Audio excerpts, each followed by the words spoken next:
Welcome to another episode of My Weird Prompts, an AI-generated podcast featuring the random prompts of Daniel Rosehill as answered by a revolving cast of friendly AI characters. Join us for deep dives into AI, technology, and whatever other random thing Daniel finds fascinating today. Subscribe on Spotify or your favorite podcatcher. Now, today's episode. This episode was generated using artificial intelligence. Please verify facts. Hi Herman and Corin. So we have done a few episodes talking about display technology, and I mentioned that last night. I'm at the kind of end of my tether with all these little DIY projects that you start something thinking, well, that'll be fine, but you keep running into these little obstacles. So I got my new Visa mounts and put those together. They're utterly fantastic. They feel really, really solid on my desk. And I was getting ready to attach my monitors, which I mentioned before. They're these pretty budget 21.5 inch AOC displays that I've no idea how they have served me for, I'm going to say going on 10 years. That's a long time for a monitor to not give up. And as mentioned, I use a triple monitor display. And one of the potential pitfalls of that is actually that you need that monitor to be, or you want that monitor to be the one you're looking at on all screens, because if you're slightly mixing up manufacturers, it's very hard to get a consistent look. And often the GPU can also get confused. This is something I found in my ones at least. Maybe another reason that I should probably just upgrade them. Sometimes when it's the exact same make and manufacturer, you lose the ability to do brightness control. Maybe the industry has overcome that challenge in the 10 years between when I picked these things up and where we are now. But anyway, my point is, it's at some juncture, I accept that these things, I'm almost kind of waiting for them actually to stop working so I can actually just get it over with and move on to the next thing. Now my question is, Herman and Corin, when that juncture happens, I've just got my new Visa mounts, which can accommodate, I think, up to 27 inches or something like that. So I have the potential for a huge amount of screen real estate. Now, if you look at the monitor category in 2026 in any retailer, you're going to see these ultra-wide screens. And these are tempting insofar as that you only need one on your desk, and you can still get that a lot of digital real estate. But I can't help but notice, because I was recently pulling together my inspiration photo album of control stations, control rooms. I'm looking actually at the Winstead catalog here on my desk. The places like flight operation centers, emergency dispatch, the rest of them that have those insane ergonomics. And it occurred to me, I've rarely seen an ultra-wide monitor in those environments. And I looked at quite a number of photos to create this little photo book. So it doesn't seem to be something that part of the workforce is going in for. And I take a lot of my ergonomic cues from control centers. That's why I've always been interested in them. So what I'd love to know, Herman and Corin, is from a pure information processing vantage point. We spend a lot of our daily lives looking at screens. And if we do want to increase our real estate, I personally couldn't go back to using a single screen. 3 is kind of luxurious. You have another thing, another place to put your things. And it's surprisingly easy when you're doing video editing to actually need all 3 screens. You might have your clip preview, your timeline, and maybe your plugins in a 3rd screen. So there's many workflows where it must seem very indulgent and superfluous to a lot of people, but it can actually be a big help. Corin also mentioned that there's a concept of muscle memory. Your brain maybe becomes ingrained to working with a certain layout of displays. And the difference, if I were going to one ultra-wide monitor, I would say, well, I'm firstly going to have to figure out how to tile this. And secondly, I don't know. It seems like it would be a big shift. But Herman and Corin, the price of these things is very expensive, so it's probably beyond my budget. And I'm probably going to get 3 more, but I'm interested to know from the pure information presentation standpoint. I'm sure someone's done the research about this in terms of if you want a big area, a generous amount of real estate, whether you're trading stocks, you're working remotely, you're in an NOC, or you just like having a few monitors. Does it make sense to trade that multi-screen array for a couple of ultra-wides, or is there an independent reason why why the array configuration still seems to enjoy a lot of use, and indeed seems to continue dominating in certain high performance workstation setups? Herman and Corn, over to you. All right, we are back, and today we are looking at something that sits right in front of our faces for hours every single day. Most of us probably do not give it much thought until it starts flickering or a dead pixel shows up, but the way we arrange our digital workspace says a lot about how we think. It is the window through which we interact with the entire digital world, and yet the how of that window is often an afterthought. It really does. Herman Poppleberry here, and I have to say, I have been looking forward to this one. There is a whole world of display ergonomics, cognitive psychology, and even evolutionary biology that people just gloss over when they are browsing for a new screen at a big box store. We tend to think bigger is better or wider is more immersive, but when you get into high-performance environments, those assumptions start to fall apart. Exactly. Today's prompt comes from Daniel, and it is a classic if it ain't broke, why fix it dilemma that has finally hit a wall. Daniel has been rocking a triple monitor setup, three 21.5-inch displays, for nearly a decade. That is an eternity in tech years. But as they start to fail, backlights dimming, colors shifting, he is looking at the market and seeing a totally different landscape than the one he left 10 years ago. You see these massive, beautiful 49-inch ultra-wide monitors everywhere now. They are the darlings of the productivity setup videos on YouTube. But then you look at professional environments. I am talking flight control, emergency dispatch, nuclear power plant monitoring, or even high-end color grading suites, and they are still using these massive arrays of individual screens. It is a fascinating divide, Corn. It is almost a class system in hardware. You have the consumer market pushing for seamlessness, aesthetic curves, and that clean desk look, while the high-stakes professional world is doubling down on discrete, multi-monitor arrays.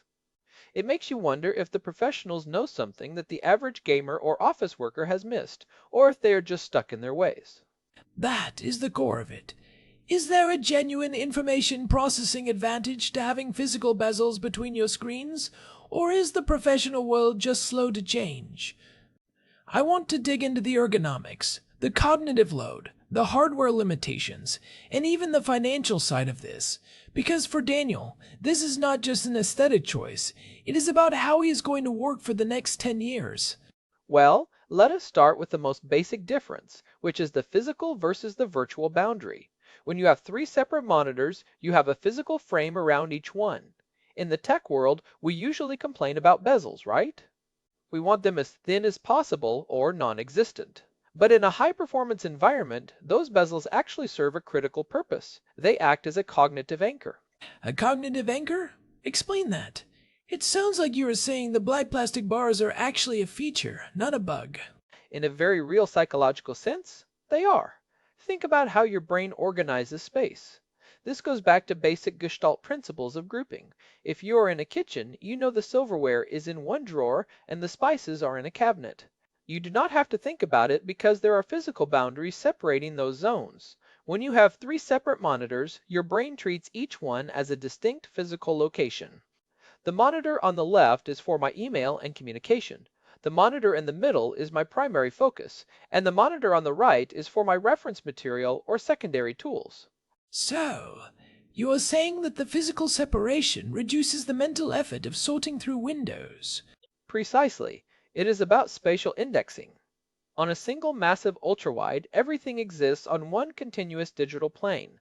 You have to use software to tile your windows, and while that is great for flexibility, it lacks that hard physical stop. Research into spatial memory suggests that we are much better at remembering where information is when it is tied to a specific, unchanging physical location. If I know that my emergency alerts always pop up on the far right screen, my eyes can move there instinctively. A saccadic movement without me having to scan a massive, wide canvas to find the right window. The bezel provides a stop for the eye. It tells the brain, you have left the primary zone and entered the alert zone. That makes a lot of sense. I have noticed that when I use a single large screen, I spend a lot more time fiddling with window sizes. I am always dragging corners, trying to get things to line up, or using keyboard shortcuts to snap things into place. With 3 monitors, the snapping is built into the hardware. You just maximize the window and it is perfectly framed. It is like having 3 predefined buckets. And that brings up the issue of redundancy, which is the #1 reason why you see arrays in professional control rooms. If you are a flight controller at a major airport, you cannot afford for your display to go dark. If you have one giant 49-inch ultrawide and the internal power supply fails or the backlight controller goes out, you are completely blind. You have zero visibility into your systems. But if you have an array of 4 or 6 monitors and one fails, you still have the others. You can drag your critical windows over to a functioning screen and keep working while the technician replaces the dead unit. It is a fail-safe mechanism. In emergency dispatch, that could literally be the difference between life and death. If the dispatcher loses their map or their call log for even 30 seconds, it is a crisis. So, an array provides a level of hardware resilience that a single point of failure like an ultrawide just cannot match. It is the same reason airplanes have multiple engines. Exactly. And let us talk about the ergonomics of the Arc of Vision. Daniel mentioned he has been using 21.5-inch displays. Those are relatively small by today's standards, but having 3 of them gives you a lot of horizontal real estate. The problem with very large ultrawides, especially the flat ones, is the viewing angle and focal distance. If you have a 49-inch flat ultrawide, the distance from your eyes to the center of the screen is much shorter than the distance from your eyes to the far corners. Right, so your eyes have to constantly refocus as you look from the middle to the edge. That has to cause some serious eye strain over an 8-hour shift. It does. It is called accommodation stress. Your eye muscles are constantly working to adjust the lens. That is why most high-end ultrawides are curved to try and maintain a consistent focal distance. But even then, the curve is fixed. It is a one-size-fits-all radius, usually something like 1000R or 1800R. With a multi-monitor array on individual VESA mounts like the ones Daniel just got, you can adjust the angle of each individual monitor to perfectly match your personal focal arc. You can tilt the side monitors inward more aggressively than a fixed curve would allow, creating a true cockpit feel. And you can even mix orientations. That flexibility is something you totally lose with an ultrawide. I have seen developers who love having one vertical monitor for reading long blocks of code or documentation, while their main screen stays horizontal. You just cannot do that with a single curved panel. You are locked into whatever the manufacturer decided was the ideal shape. You really are. And there is a technical side to this that Daniel touched on, which is how the operating system itself handles these displays. Most modern graphics cards are designed to drive multiple independent outputs. When you plug in 3 separate monitors, the operating system treats them as distinct entities with their own coordinate systems. This makes window management very predictable. When you hit maximize, the window fills exactly 33% of your total field of view. But wait, do not ultrawides have software that mimics that? I know some manufacturers include tools like Easy Setting Box or Display Widget that let you split the screen into virtual monitors. They do, but it is often a bit clunky. It relies on third-party drivers or specific software layers that can sometimes conflict with certain applications. For example, if you try to full screen a video on a virtual partition, it often ignores the partition and takes up the entire physical screen. On a multi-monitor setup, full screen means full screen for that specific monitor. It is a much cleaner implementation at the hardware level. It is dumb in a way that makes it more reliable. That is a great point. I've struggled with that on large displays, where you want a video to play in one corner, but the browser just insists on taking over the whole 60 inches. It is frustrating. Now, what about the cost? Daniel mentioned that these things can be expensive. If you are looking for 3 high-quality monitors versus 1 high-quality ultra-wide, where do you usually end up in February of 26? It is interesting. Usually, buying 3 mid-range 24 or 27-inch monitors is significantly cheaper than buying 1 high-end ultrawide with the same total pixel count. Manufacturers charge a massive premium for that single, massive piece of glass. It is much harder to manufacture a single 49-inch panel without a single dead pixel or backlight bleed issue than it is to make 3 smaller panels. So, with an ultrawide, you are often paying a seamlessness tax. So, for someone like Daniel, who is budget conscious but wants a lot of real estate, sticking with an array might actually be the smarter financial move. He can get higher refresh rates or better color accuracy for less money if he buys separate units. Plus, he can phase the upgrade. If he cannot afford 3 new screens today, he can buy 2 and keep one of his old ones as a sidecar until next month. You cannot face in an ultrawide. Definitely. And let us go back to the professional control rooms for a minute. Have you ever looked closely at the desks in those photos Daniel was talking about? The Winstead catalogs or the NASA mission control setups? Yeah, they look like something out of a sci-fi movie. Everything is very modular, very industrial. Exactly. Modularity is the key word. In those environments, they often have different systems running on different monitors. One screen might be connected to a secure internal network, while another is connected to a public feed. For security reasons, those systems might be physically air-gapped.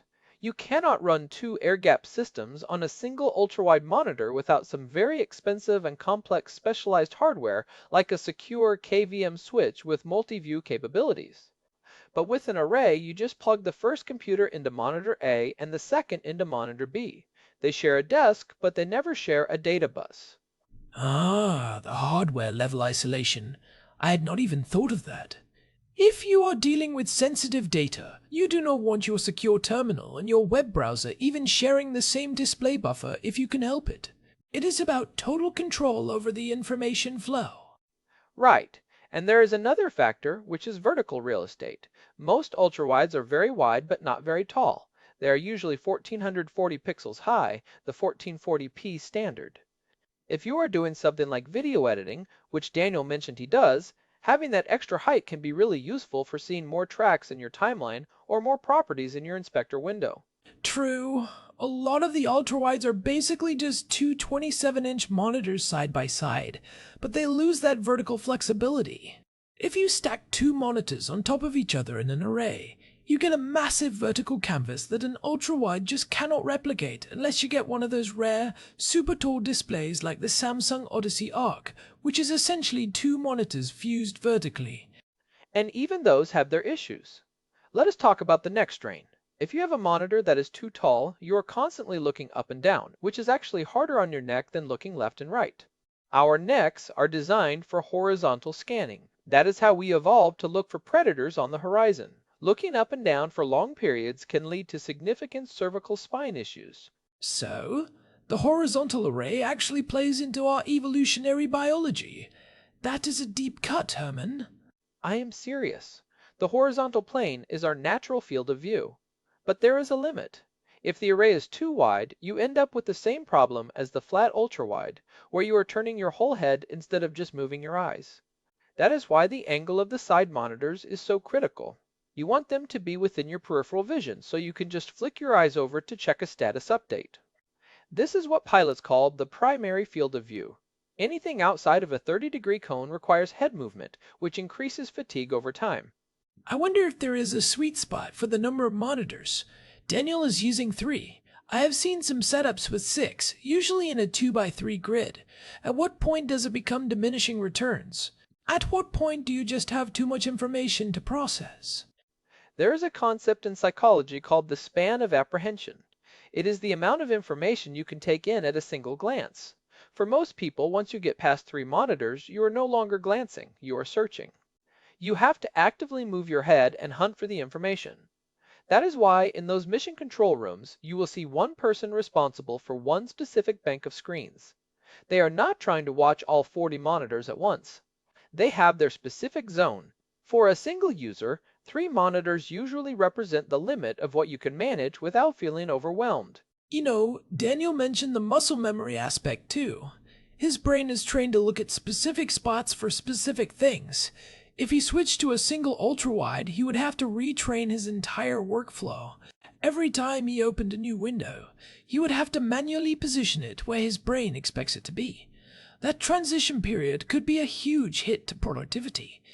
It really is. We underestimate how much of our work is handled by our subconscious. If you have to think about where to put your windows, you are taking brain power away from the actual work you are doing.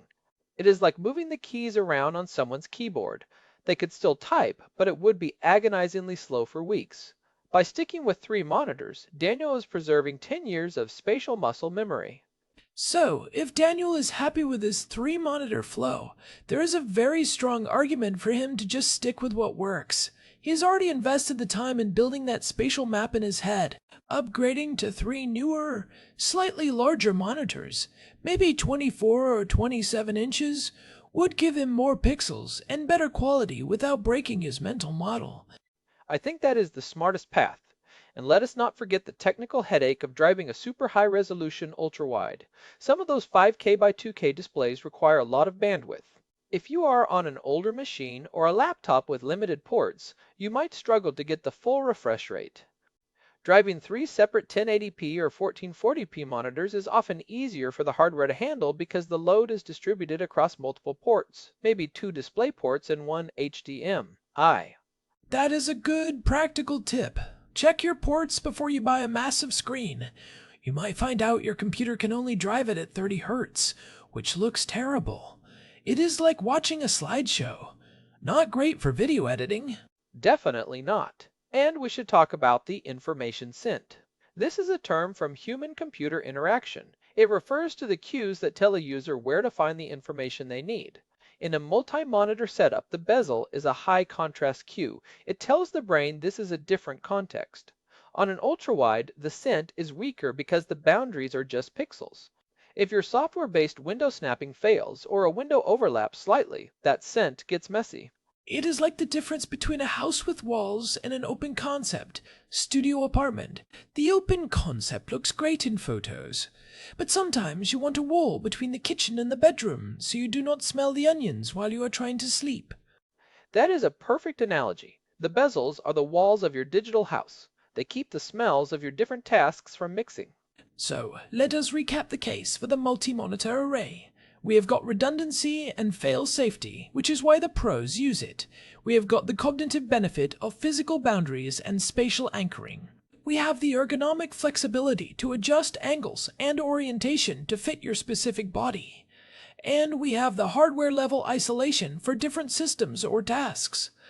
And the cost efficiency. Do not forget that. You are getting more versatility for your dollar in most cases. You can also mix and match technologies. Maybe your center monitor is a high-end OLED for color-accurate video work, but your side monitors are cheaper, IPS panels for text and email. You cannot do that with an ultrawide. You are stuck with one panel technology across the whole width. That is a huge point for Daniel. If he is doing video editing, he might want to spend the bulk of his budget on one really nice hero monitor and use more modest screens for his bins and timelines. It is a more surgical way to spend your money. Exactly. And in 26, we are seeing some incredible 24-inch panels with 500 nits of brightness and 99% DC, IP3 color coverage that are very affordable. He could build a pro array for less than the cost of a mid-tier ultra-wide. It is interesting because it feels like the consumer market is being driven by aesthetics, while the professional market is being driven by utility. It is the same reason why professional cameras still have lots of physical buttons while consumer cameras are moving toward touchscreens. Buttons are faster and more reliable when you are in the zone. Exactly. A bezel is just a physical button for your eyes. It tells your brain exactly where one thing ends and another begins. It is a clear, unambiguous signal. I actually feel a bit better about my own messy multi-monitor setup now. I always felt a little bit behind the curve because I did not have one of those sleek, seamless ultrawides. But maybe my brain is actually thanking me for the bezels. It probably is. Your brain likes structure. It likes categories. And nothing says category like a 1-inch piece of black plastic. So, for Daniel, the move is probably to look at some high-quality 24-inch displays. They fit a similar footprint to his old 21.5s, but give him a bit more room to breathe. And since he already has those VESA mounts, he can dial in the ergonomics perfectly. And he should look for monitors with ultra-thin bezels. You want the physical separation, but you do not want a 3-inch gap between your images. Modern monitors have such tiny frames that you can get them very close together, giving you the best of both worlds. You get the physical anchor without a massive visual interruption. What about the resolution? Should he go for 4K or stick to 1440p? For 24-inch monitors, 4K is almost overkill. The pixel density is so high that you have to use OS scaling, which can sometimes get wonky, especially if you are mixing different resolutions. 1440p at 24 or 27 inches is usually the sweet spot for clarity and performance. It gives you plenty of space without making the text microscopic. That is a solid recommendation. I think we have thoroughly defended the honor of the multi-monitor array today. It is not just old tech, it is a specialized tool for high performance. It is the manual transmission of the display world. It really is. It is about choosing the right tool for the job. If your job is watching cinematic movies or playing immersive flight simulators, an ultrawide is fantastic. But if your job is processing complex information, managing multiple workflows, and ensuring zero downtime, the array is still king. I love that we can find deep psychological reasons for why we like having 3 screens. It makes me feel like a NASA engineer even when I am just looking at spreadsheets. We are all mission controllers in our own way, Corn. We are just controlling the mission of getting through our inbox and finishing our projects. Well, on that note, I think we have given Daniel plenty to think about. It is amazing how much thought can go into something as simple as a monitor choice.